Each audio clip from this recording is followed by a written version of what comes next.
Hi everybody.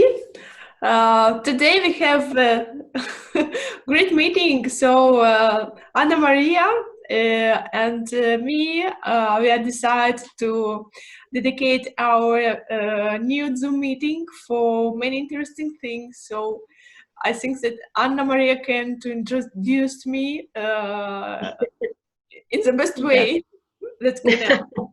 Well, hello everyone. As Marina was saying, we are going to talk about many interesting things today. We are going to touch on a lot of the documentations that you will need when you purchase a house in Italy first and then in Florida.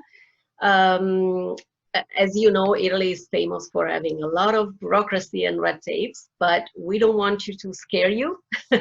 On the contrary, we just want you to basically be aware of, the different kind of documents that you will see throughout a transaction so that you're prepared, you know what to expect, and with Marina's help, you will go through that transaction very smoothly.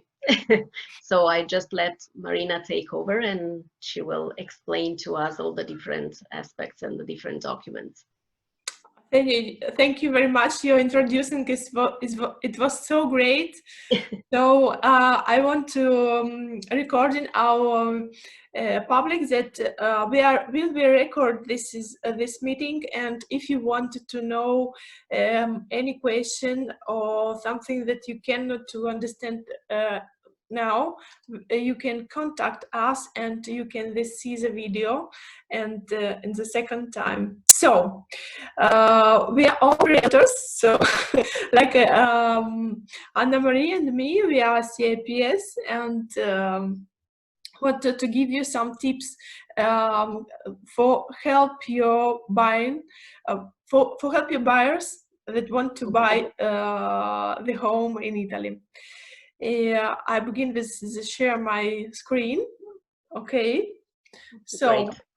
Okay, the buying process we know could be very complicated. So in any place to the world, that's why today we will speak about the check documents for residential resale property to private owners, because when you buy in Italy, I think it's same when you buy in America.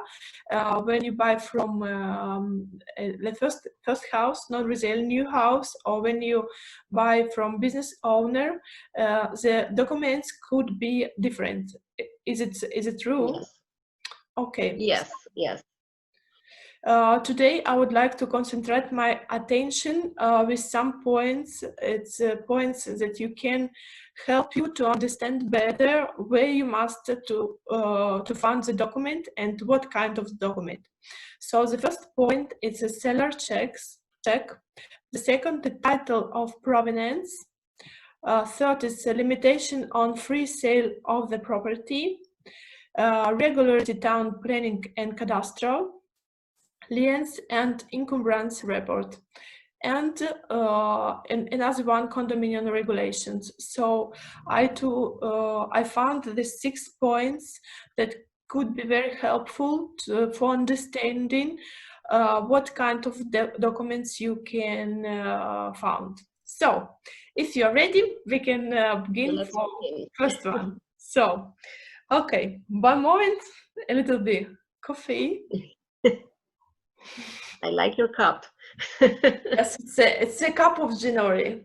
We are speaking about just a luxury house, so Ginori mug or mug, it's very luxury. So, yes. So the first one, the seller check. I think that it's same like a little bit in America or in other places. The first, we must understand if the seller has the legal capacity, because if the seller is minors, interdicted or incapacitated, need some advisors. So when you speak about seller, you must understand if this seller have the legal capacity. Is it same in America? It is kind of underlying, meaning that this is not like one first thing that, officially we would ask. We have to keep in mind that a lot of the time in the States, the resale is, you know, it's like every 7 to 10 years. So a lot of the time, it's a different situation. There is, you know, maybe less older people, and it's, you know, it's a little bit less complicated. But we definitely need to make sure that the seller is obviously in its full capacity.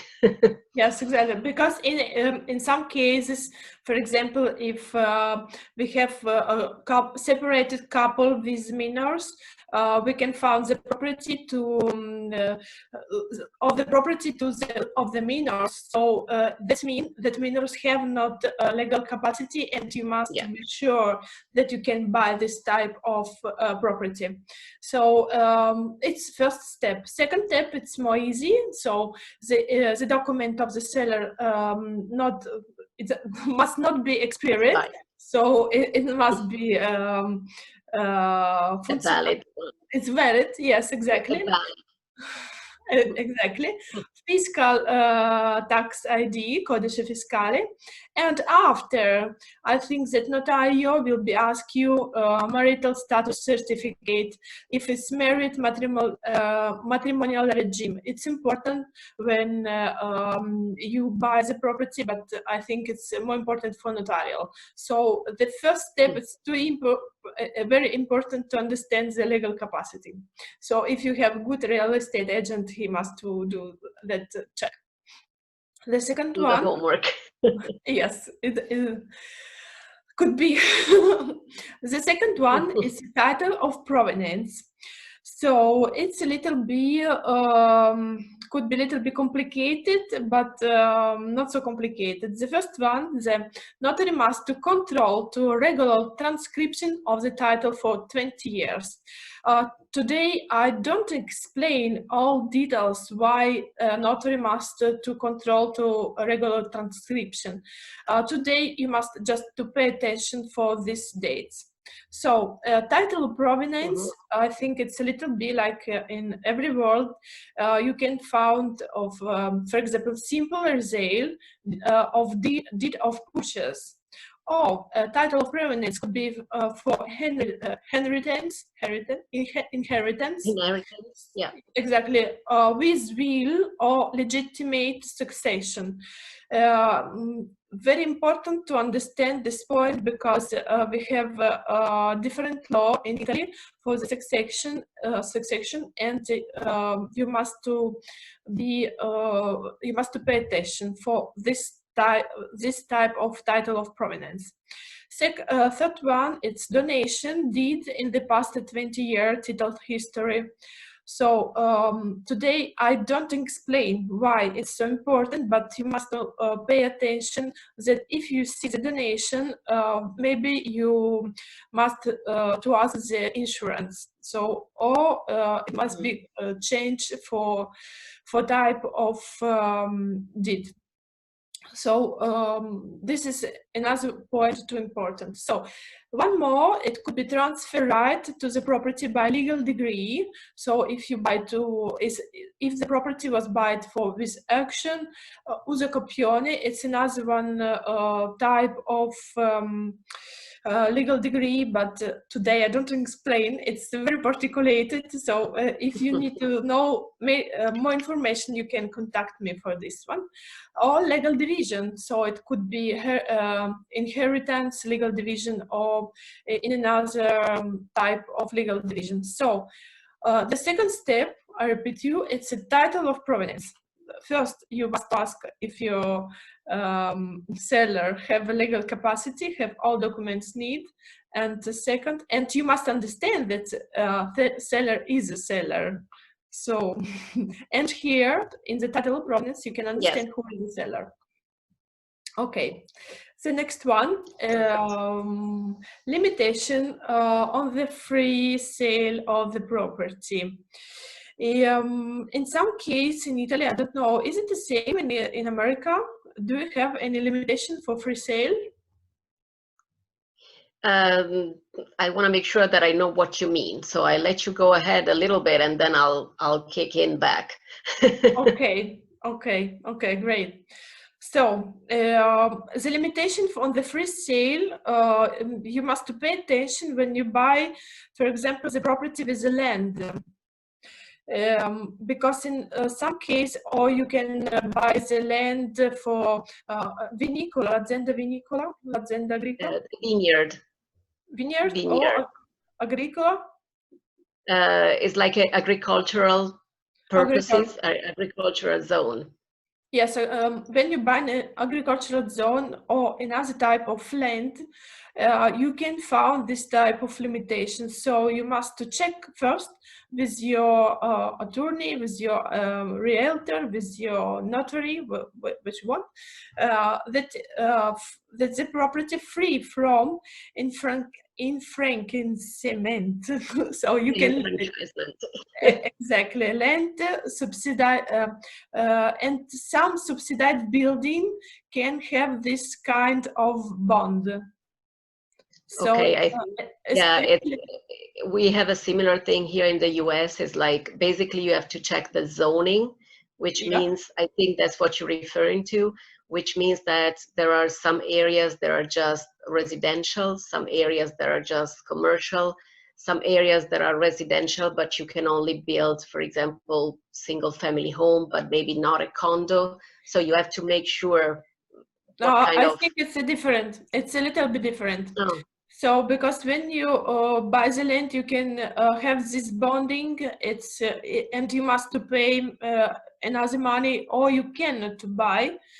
And for example, Lazio zone in Rome, we have some zone on the Rome where was built a subsidized building, and we have this type of bonds. But all these type of bonds, your notary must know, and you can read in the deed of purchase. So for this kind of limitation, in many cases, you find all these limitations in deed of purchase. Second one, land rights and land ownership limits. It's could be, you can find to subsidized building. It could be, it's like Inglaterra, it's England. In England, when you can buy just when you buy the property, but the land ownership, it was not paying. So you have the limit time to use this kind of property. In this case, you can find all in the deed of the purchase. So it's not everywhere, but in some zone in the Italy, if you buy, for example, in some zone very cheap apartment, you must pay attention for this limitation. One more, temporary board for resale of the property. It's when you can buy some divestment of the entity, public or private. And in this case, you can find the bond for 5 or 10 years of resale of the property when you buy. So all this kind of limitation you can find in the deed of purchase. And one that you cannot find in the deed of purchase, it's right of the first refusal of the third parties. In this case, you can find when you buy the land, when you buy the land with some vinicola. The vineyards.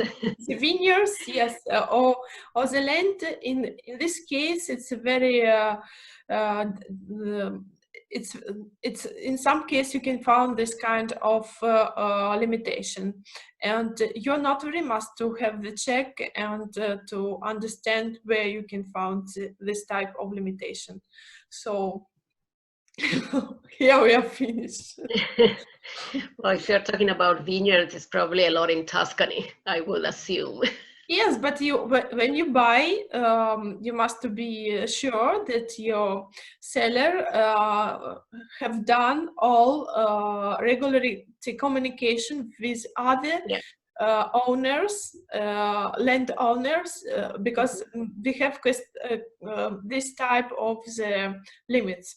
So it's important to understand that you can find it, but it's not in everywhere. One more, I think it's same in America. We must all to check the regulatory, town planning, and cadastral. So this point that you can find many kind of the documents, because it's depend how many years the owner lived in the house and what his what his change, how change, if he ask all permission and etc. etc. So the first one, it's very important when you can find this date in the deed of the purchase. It's a building permit. But in Italy, you must remember that when you buy, for example, too old property, very probably you cannot find the build permit. For example, if you buy something from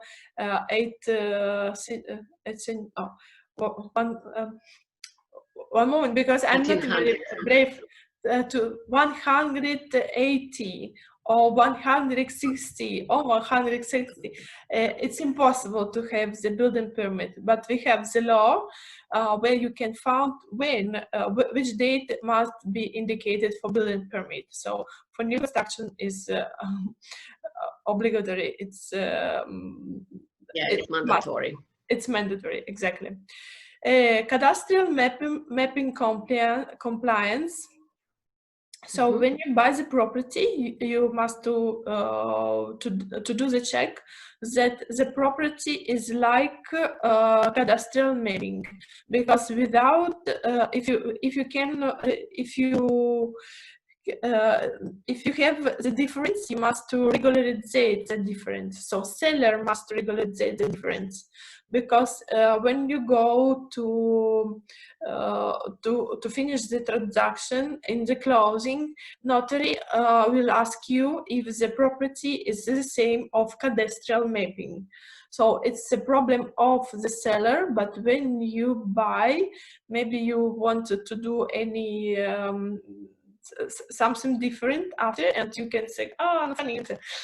So you can say, okay, I'm fine, but it's important for closing.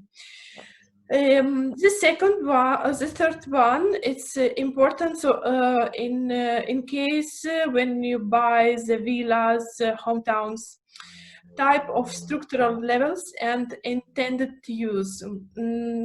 In cadastral, we have different uses of the space. So, for example, when you buy the villa and you can find big, very big cantina.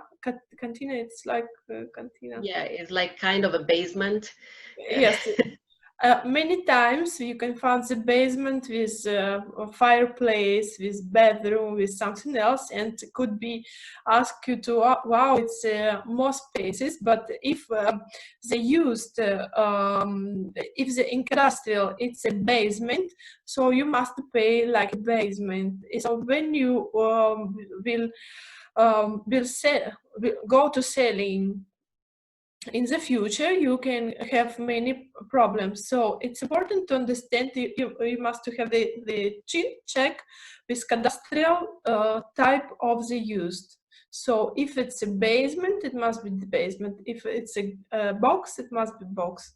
But in villa, in some cases, we can find this difference. So one more, urban planning regularity. So permits, authorization, pardon, amnesty, conventions, or extensions for extensions and outbuildings. So if the property have some extensions or outbuildings, you must to have the authorization. So your real estate agent or your notary or your attorney must to check this point. It's very important, because in some cases it's impossible to regularize it, and you must to ripristinare. You must to ripristinare. I don't remember. Ripristinare. Basically, you have to try to removed. You will be removed. This removed extension yeah, or put it back into the original. Back to original, exactly. Form, the use that was before. Like sometimes we have the garages, for example, over here, they change it to a bedroom, but if it's not done properly and with the permits, sometimes the seller has to reconvert. That was the word I was looking for, reconvert back to the garage. Exactly. So it's important. So it's the same point for the type of structural levels and intended use. I know that bureaucracy is too complicated, but we will do something good. One more document that you need: energy rating certificate. It's mandatory. It's impossible to do the closing without. And occupancy permit.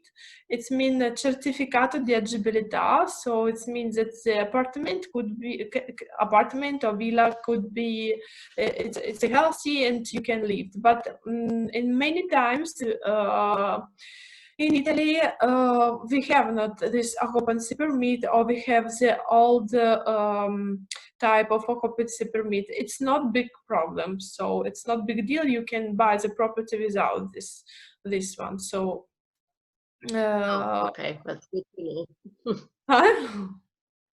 It's good to know. Yes, at least one thing that is not. It's more important, for example, to understand the type of structural levels and intended use, because if you must sleep in box, it could be very it's not very good. So it's too complicated, because it's impossible to convert in the in cadastral in the living something that you cannot live. So that is big problem. Occupancy permit is not so big problem. Okay, and all these issues, if something comes up, is always the seller that has to fix the issues? Yes, it must be seller, but you can when you do the negotiations, you can accept something, but it's important to know some issues you cannot go to closing. So if you the cadastral mapping compliance it's not correct, you cannot to do the closing, because the cadastral mapping must be correct. Yes, and it's in the US as well. If you have an open permit, you have to close it before being able to move forward. But here we have another kind of problem, because the notary is not a technical. He don't go to check if all is true. So it's a very strange situation. But if you must to follow the rules that all must be fine. Yeah. Okay. The one more interesting, and I think it's very important to check this kind of documents. So liens and encumbrances report. So where you can understand if all liens of the seller, debts of the revenue agency, transcribed debts and protests. So if the seller have any problems, you can to consult in this report, and the notary will consult this report first to the deed of purchase. I think it's important to do 2 checks for this kind of report. The first one when you give to down payment, big down payment, because for example you can find something very very big, a lot of money for mortgage or foreclosed asset, and you give a lot of money for the property, and You know, Yeah. if the property, for example, cost 500, but when you see the report, he have debts of the renewal agency and mortgage for 400, and you give 300, it means that you risk all more money Yes. for the property. Today I don't explain every details because it's a very big topic, but not today. And one more, injurious transcription affecting the assets or summons. Is it correct? Yeah. Yep. So all problem you can find in this report, and my advice, you must to do double check for this report. One check we will do the notary, and first one you can ask your attorney, real estate agent, a collega voi. Some professional. Exactly. So. And last one, it's condominium regulations. If you can, in some case, we have not condominium regulation. For example, if you buy the villa or townhouse, you have not condominium. But good to understand if you must to pay some other type of extension of it's a different. It's not condominium, but in other type.